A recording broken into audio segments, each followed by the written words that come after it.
L'officier russophone, le colonel Assimi Goïta.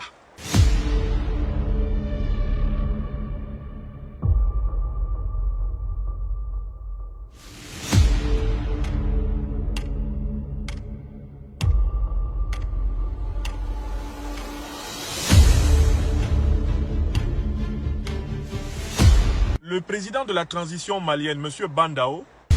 Première visite en dehors du continent pour le président malien de la transition.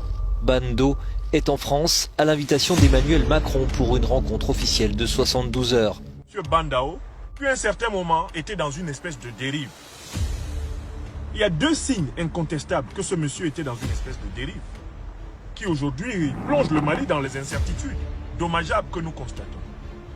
Premier signe, M. Bandao se mettait à passer tout son temps à courir après le satrape reptilien de Côte d'Ivoire, Alassane Dramane Ouattara. Un signe très négatif.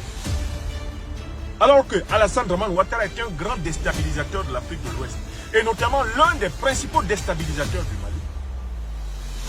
Deuxième signe extrêmement troublant pour nous autres, observateurs, M. Bandao, le président de la transition, choisi par les militaires, avec l'acceptation relative de la société civile malienne, s'était mis à venir prendre en permanence ses consignes à Paris auprès du petit Napoléon Macron. En général, quand moi j'ai un chef d'État africain qui passe son temps à courir pour voir des vassaux comme Alassane Dramane Ouattara, ou qui passe son temps à venir à Paris écouter ce petit esprit d'Emmanuel Macron, je sais que la cause qu'il défend est une cause perdue. Chaque fois que vous voyez un chef d'État africain aux abonnés auprès des dinosaures de la France-Afrique, sachez que son cas est perdu et que la cause qu'il représente pour le peuple est perdue. Deuxième observation.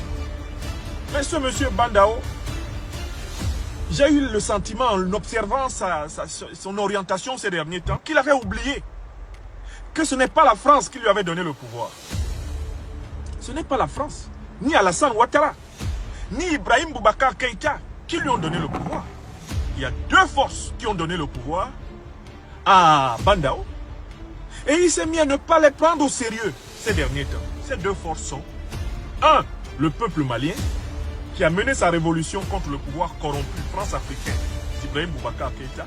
Et puis deux, l'armée malienne, et notamment la jeune garde des officiers maliens, ouverts au multilatéralisme politique africain et international.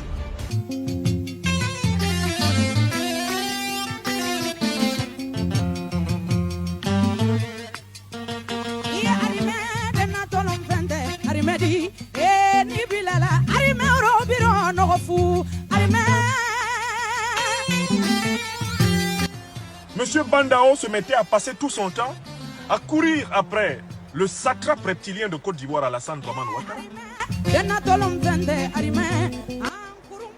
S'était mis à venir prendre en permanence ses consignes à Paris auprès du petit Napoléon Macron.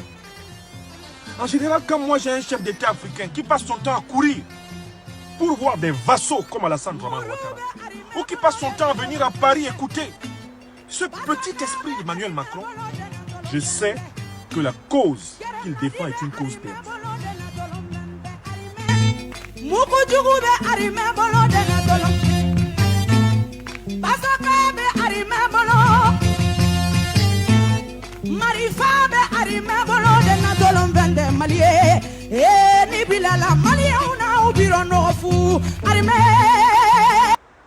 Et cette jeune garde a incontestablement un homme fort. L'officier russophone, le colonel Assimi Goïta. Donc, vous ne pouvez pas oublier que ce sont les Maliens, en se mobilisant dans un front large de la société civile. Et c'est l'armée malienne, et notamment sa jeune garde, rassemblée autour de celui qui aujourd'hui, l'homme fort de la place de Bamako, le colonel Assimi Goïta.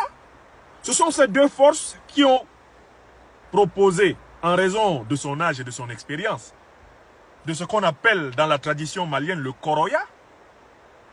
Ce sont eux qui ont proposé au Koro Bandao de venir conduire les Maliens vers le retour à l'état de droit et à la démocratie plénière. Mais Bandao s'est mis à gérer la transition comme s'il devait le pouvoir à Ouattara et à Macron, alors qu'ils devaient le pouvoir au peuple malien et à l'armée malienne. Troisième élément important. Mais Bandao prend le pouvoir, il gère la transition, en faisant semblant d'ignorer qu'il y a une puissance qui aimerait que le Mali soit en permanence instable. Parce que c'est la condition pour elle, pour accéder presque gratuitement aux formidables ressources naturelles du Mali. L'or, le pétrole, le gaz, le manganèse, l'uranium, qui sont remplis sous le sol malien. La puissance qui joue au jeu de la fragilisation du Mali pour maintenir le Mali sous sa coupole, c'est la France. Bandao fait semblant de ne pas comprendre ce que le plus petit des Maliens a déjà compris. Le plus petit des Maliens a déjà compris ça depuis longtemps. Que si le Mali est instable, c'est parce que la puissance qui prétend aider le Mali n'aide pas complètement le Mali.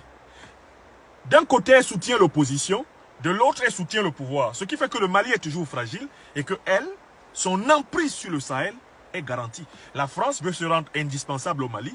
Voilà pourquoi elle ne veut pas aller à une solution profonde du problème malien. Bandao se met à se comporter comme s'il n'avait pas compris ça. Alors que même Ibrahim Boubacar Keïta avait déjà compris que le Mali ne serait pas libéré tant qu'il n'y a pas une réorientation géopolitique et géostratégique de la puissance malienne.